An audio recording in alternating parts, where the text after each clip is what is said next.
பகவானே சரணம். அப்பாவோட கிரகம் எந்த இடத்துல பிளேஸ்மெண்ட் ஆயிருந்தால் அப்பாவுக்கு தீர்காயுள் கிடைக்கும்.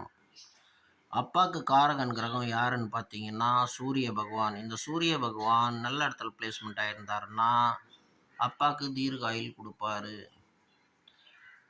பர்டிகுலராக பார்த்தீங்கன்னா 8th house is not good for father சூரியன்.